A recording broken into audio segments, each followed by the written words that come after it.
I'm pleased to have the opportunity to participate in the forum. This was a chance to extend some work I had done previously.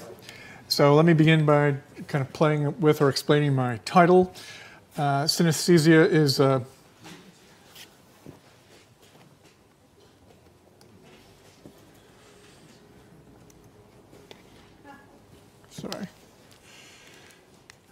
is a play on synesthesia, which is having more than one sort of cognitive response to a sensory input, where one could see sounds or smell sights.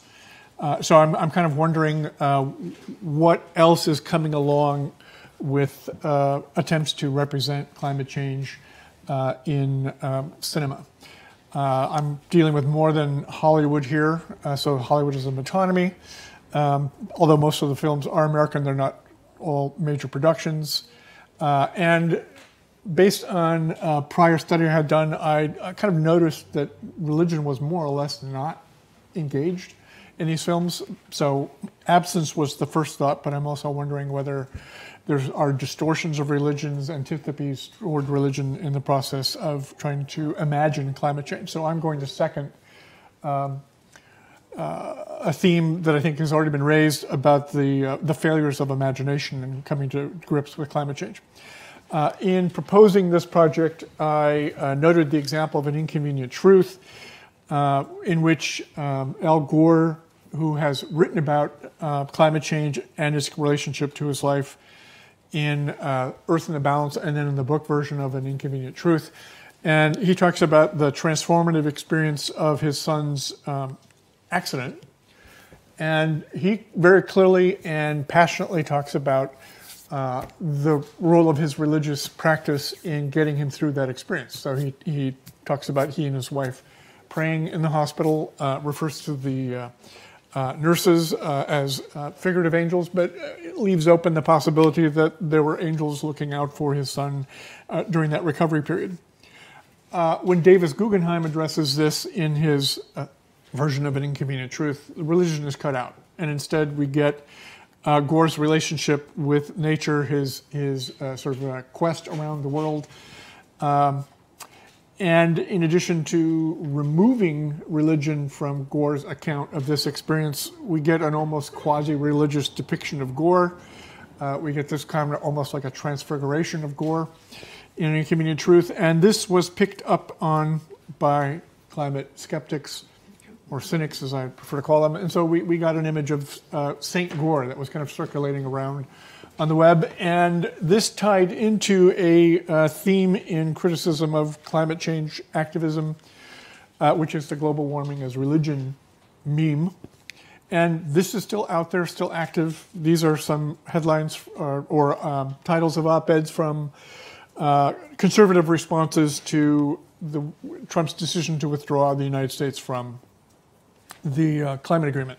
So we've got green religion, we've got Trump skips the climate church, we have references to a climate god, and we have this notion of Americans as dissenters from enforced orthodoxy. So I want to stress that in addition to the sort of theme of apocalypse that we're sort of dealing with, and its quasi-religious or religious roots, we also have this other version of religion, which is very much a part of the debate on climate change. Now,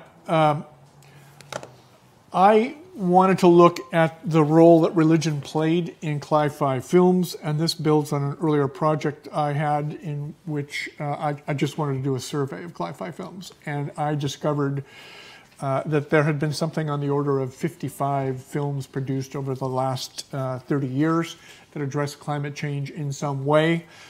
This is a table from the article I produced about this, and it shows the chronology of these films, and it breaks them down by impact. In that same article, I then also resorted the films by the genres that were employed in talking about climate change, and you can see in the middle column there that disaster films are by far the biggest, and then there are apocalyptic films and dystopic films. And so this is an opportunity to clarify my definitions here. By disaster film, I mean a film in which a natural disaster occurs, it ends, and we're back to the world as it was. So the world has not been transformed. In an apocalyptic film, typically a disaster or some event occurs that shifts the world into a new mode. So in The Day After Tomorrow, for example, I have a series of superstorms which shifts the world into an ice age. A dystopic film starts and ends in the altered world. So a film like The Colony, which I'll show you in a moment, begins in the ice age. In a subsequent article that I wrote for Yale Climate Connections, I happened to discover that the date at which I had cut off my own investigation of cli-fi films actually was a kind of a turning point or a marking point in the production of cli-fi films.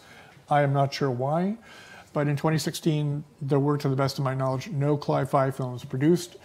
There appear to be some coming out in 2017. So unlike what's happening with cli-fi novels, which the production of these has just proceeded apace, there was this lull in cli-fi films, which may indicate the sense that studios are not sure about the public interest in this, or at least not sure enough to sort of float a project. Okay. I'm going to look at a series of apocalyptic films in very broad terms and a series of dystopic films. This one is from 1993, a made-for-TV movie. It depicts a broad spectrum of climate impacts and suggests that, and it's actually set in 2017, that we have finally hit a point where we are experiencing major and dramatic effects of climate change and can't go back. There were a series of films that dealt with ice ages as a possible and kind of paradoxical impact of climate change. This is the impact of The Day After Tomorrow. From what I know of how Hollywood operates, if you have one very successful film, you will have a whole series of imitations. And these were 3 other imitations that followed The Day After Tomorrow. Just out of curiosity, how many of you have seen Ice or Ice 220? Okay, this was a made-for-TV movie in Britain, and it's Ice Age in Britain. One of the ways of sort of varying the theme of the Ice Age was just to pick a new country and sort of put an Ice Age there. So absolute zero is Miami. 100 degrees below zero is Paris, and Ice 2020 you get Ice Age London. Then there were 2 films that looked at the thawing of the Arctic and what might be released by that. And then finally, the film Noah was interpreted by some as a kind of environmental / climate change film, obviously dealing with the flood. Dystopic films, for some reason I couldn't get the program to sort of lay them out in different themes. We've got 3 films that deal with rising sea levels as a result of the melting Arctic, Waterworld, AI, and Lost City Raiders. We have 3 films which look at Arctic / nuclear winter, Road, Colony, Snowpiercer, and 2 Last Survivors and Mad Max that deal with desert or drought. And what I wanted to do in looking at these and going back and reviewing these films was, so how is religion incorporated, if at all? And the reason to pose this question is, at least within the United States, most Americans say they are still believe in God, still have a religious faith. So any American film that deals with the topic, to be realistic in presenting society, should incorporate a religious practice. And in times of stress, even people who have given up their religious practice might find themselves resorting to it. So it would be kind of realistic that in a time of great stress, people would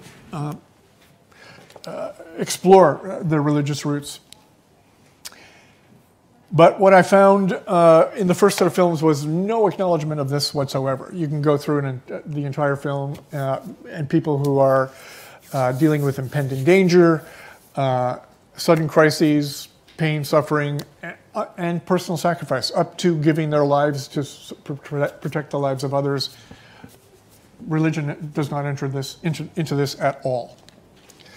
There are another set of films that offer nominal acknowledgments of religion. You might see a chapel, you might see a ruined church, you might see a religious statuary, you might hear an "oh my God," you might have a kind of an instance of prayer, but there's no consistent practice. The one possible classification problem here might be The Road, where there is talk about God, but I sort of interpreted that as more along the lines of fate. There's certainly no standard practice or no consistent practice. There's a scene in the movie in which they discover someone's bomb shelter, and it's been stored with food, so they actually can eat a full meal for the first time in weeks, months. And the son asks, should we give thanks? And then he sort of puts his hand together, but asks whether he's doing it right, which suggests they haven't been doing this. But I recognize that someone else might classify this differently. And then the last group of films, we have religion transformed. And this can mean either a devolution of religion, it can mean we get opposing religious viewpoints, or it can be a kind of a new kind of syncretization. So in The Last Winter, we have the release of animal spirits by the melting of the tundra. In Noah, you've got a kind of elemental form of the Judeo-Christian tradition. The fallen angels are depicted as kind of stone giants, monsters that help Noah construct the ark.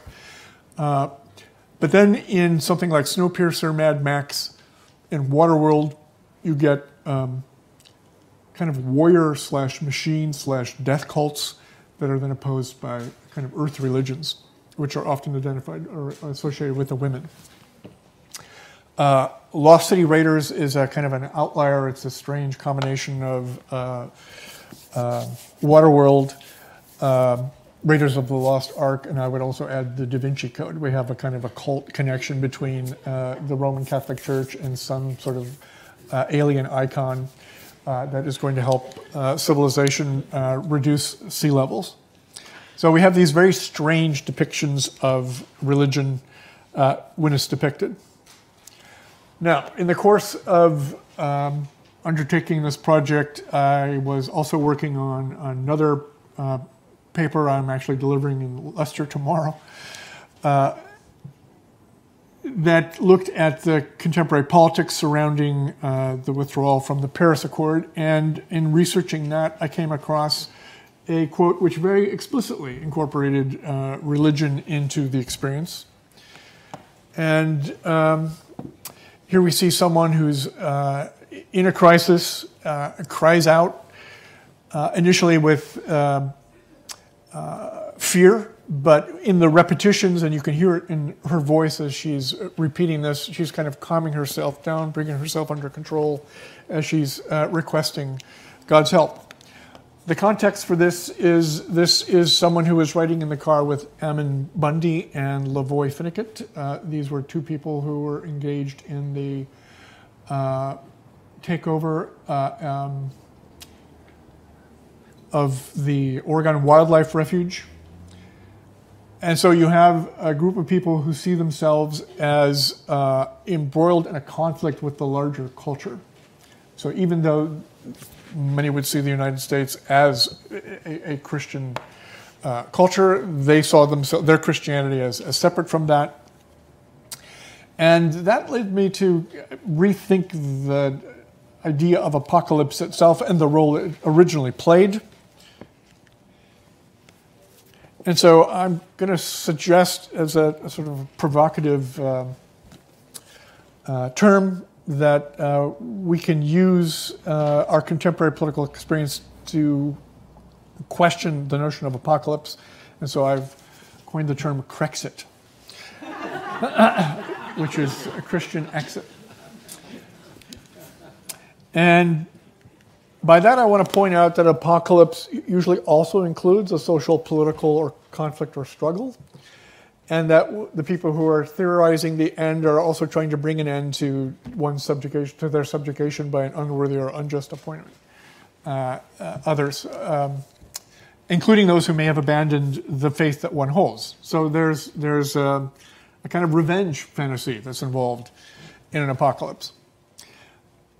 And this brought me back to one of the films where we have a character who is struggling with his own resentments against authority, against others' attempt to force him to change the way he lives his life. And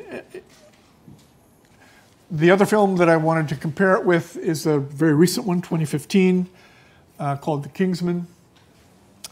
And it takes a completely different stance toward resentment. It just kind of fans the resentment. In The Fire Next Time, we have a character who goes through a series of engagements with alternative visions of the world, and particularly of environmentalism. He deals with boutique environmentalists, with a Gaia commune, with a planned community, with Earth Firsters. But then the engagement that really transforms his character from an independent person who's stubbornly resisting all efforts to force him to change the way he lives his life is an engagement with an Amish farmer. The simplicity of that enables him to accept and celebrate interdependence and connection. So I saw that as a positive depiction of how one could move forward. By contrast, has anyone seen Kingsman? Okay. This is a fiendishly clever way of playing off of stoking feelings of resentment. The central character here is a young man who started life in the middle class, but due to the death of his father, sort of falls into a working class situation. He's angry about snobbish elites. He's also angry at the dysfunction of his own family.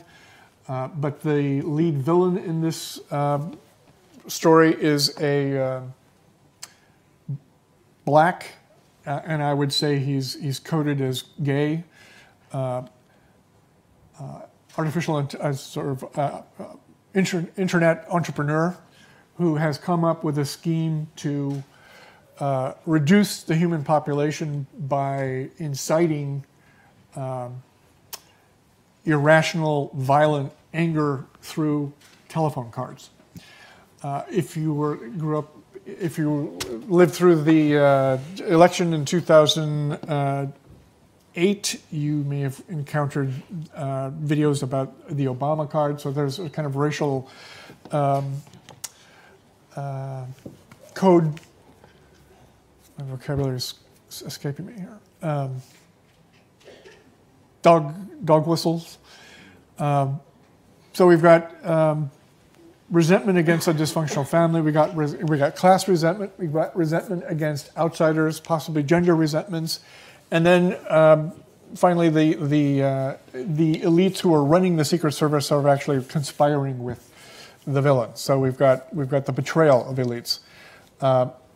The film works in a way that allows you to sort of dismiss and judge these people, but then also take pleasure in the violence that's done to them. So it's kind of a strange, allowing you to experience resentment, but exonerate yourself for it.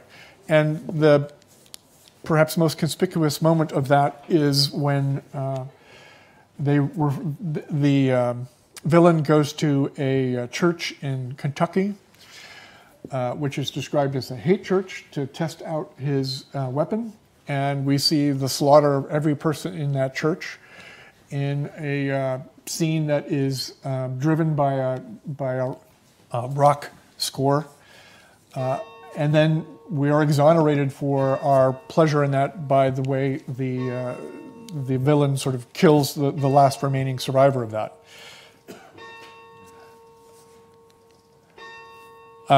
From this perhaps strange survey of cli-fi films, I wanted to draw these conclusions. First, I want to stress that climate change is already entangled with religion in ways that make effective action more rather than less difficult. Second, I want to stress that fictional depictions of climate change distort our understanding of religion as much as they do of climate change. Some of this might be explained by the way we market films, but I don't think all of it can be. In coining this term Crexit, I want to suggest that the genres of apocalypse and dystopia are themselves problematic in trying to use them to address climate change. That apocalypse carries with it class, cultural, political, or social antagonisms.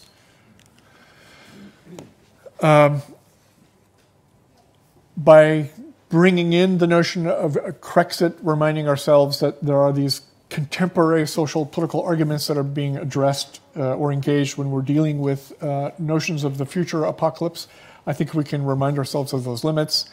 And then last, and I didn't fill in the blank here, 4 of these films actually depict a culling of the human population in order to address climate change. So if you're a conservative and you're already skeptical about climate change and you look at these films, you're seeing at least 2 things right off the top. One is religion is either ignored or it's very negatively portrayed.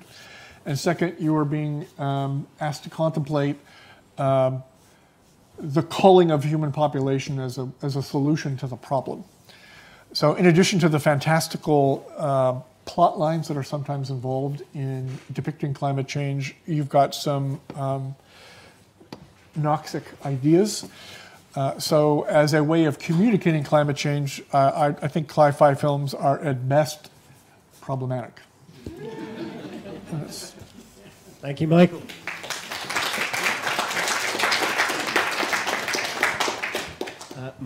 Michael? Oh, there you go. Thank you. I wondered whether you'd looked at any of the fiction, like the Left Behind series. I have, the extent to which, whether any of these issues come up in that kind of genre. No, there actually is a kind of a film industry that's devoted to Christian disaster films. And in a broad sense, I would put Left Behind in that category. But I have not seen a Christian film that addresses climate change.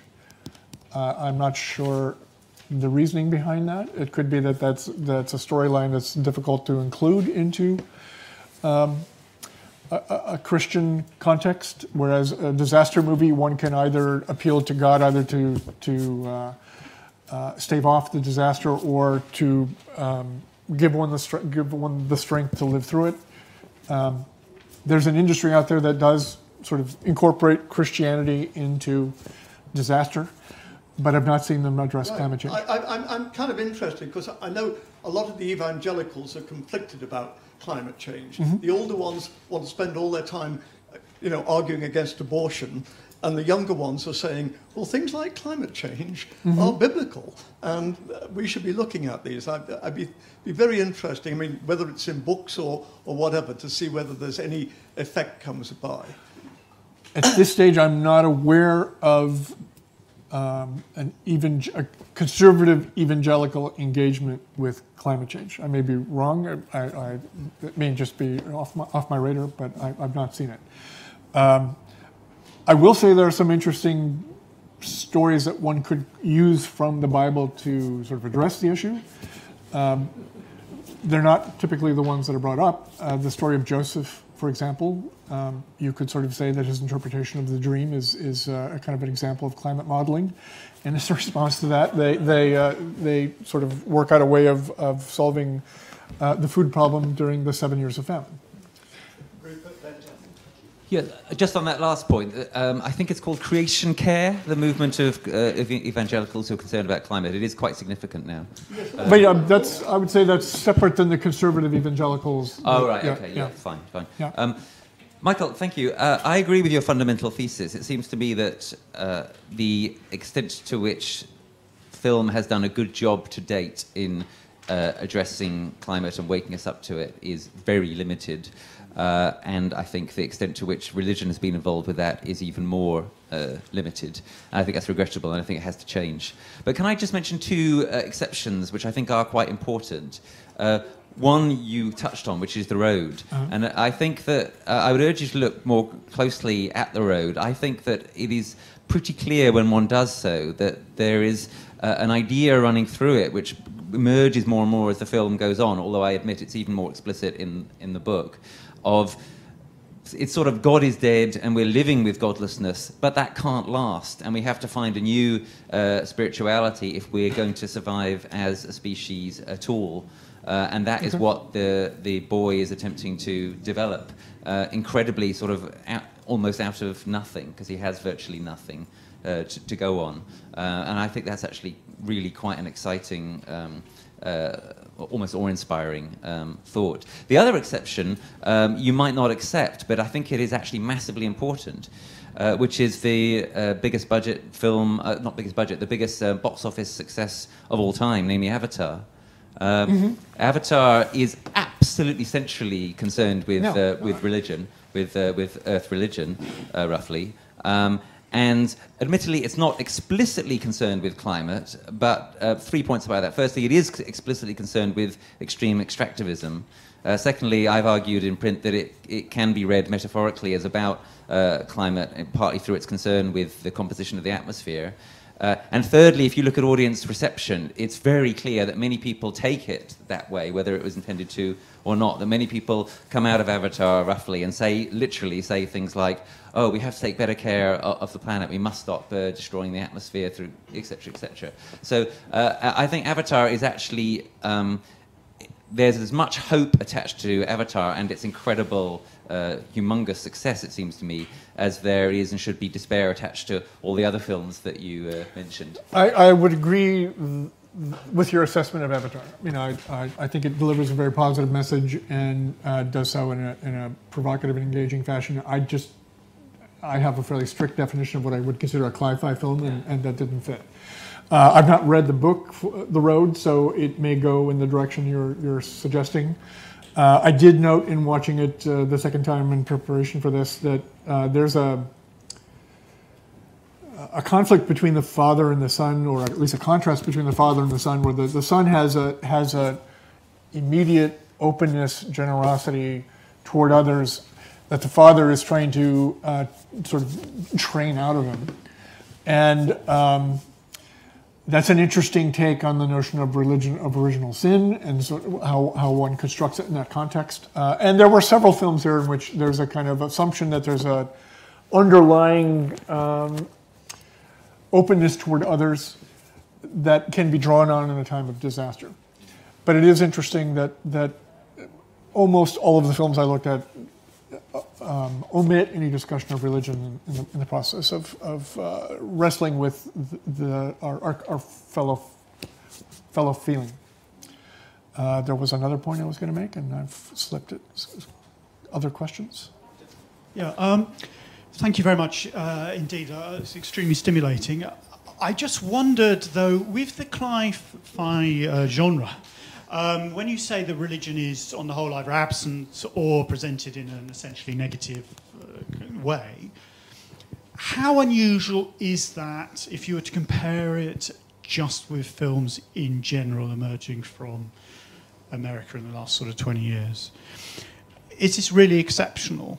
I mean, religion is generally not present or handled as if it's, on the whole, rather a negative thing in most mainstream films. I think that's fair. I think certainly in action genres, thrillers, there's a whole series of genres in which that's true. And possibly that's because you're thinking of a global market. You want the film to go from the US to China.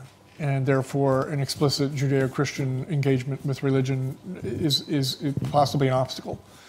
On the other hand, as I was on the flight over, I watched a film called Hidden Figures, which is about the African-American women who worked in NASA in the early years of the space program, and their religious life is clearly brought into the film. So it's almost as if religion is, from the standpoint of the film industry, an historical artifact. One engages with it either anthropologically or historically, but it isn't a present concern. Yeah. Thank you very much. I just add that the film The Colony, when I saw that, and I'm afraid I got rather bored and switched off about halfway through. But in the beginning, there's that little chapel scene. Yeah, they have a chapel scene, and actually at the time it struck me. I thought this is really weird because I've just watched about a dozen apocalyptic films and nobody ever has that kind of image. So I really appreciate your presentation. Thank you very much. Now I was watching 55 climate films over the course of a couple of years was an interesting undertaking. One finds certain patterns repeated over and over and over and over again. Time for one more question. Anybody? Sally.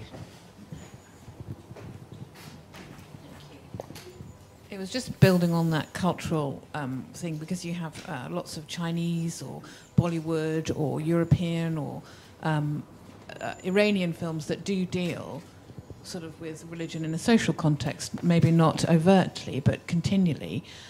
So it just brings in sort of hints of nationalism, and the same with Kinsman and the sort of little resentments filter into a nationalistic viewpoint, which is probably not helpful to climate change discussions. I would agree.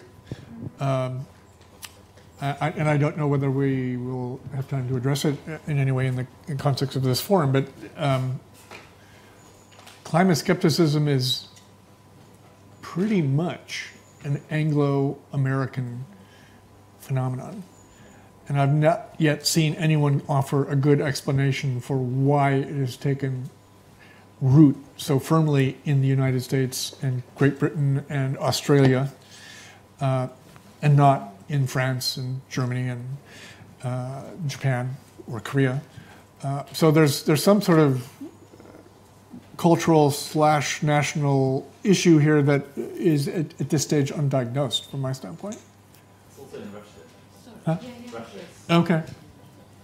Okay. Sorry, it kind of That's a blind for spot me, in mine. filters into the militarization and a really patriarchal mindset. And that's a very vague. I haven't followed through Okay. on that, but I'm sure it links to the militarization as well. Thank you, Michael. Thank you.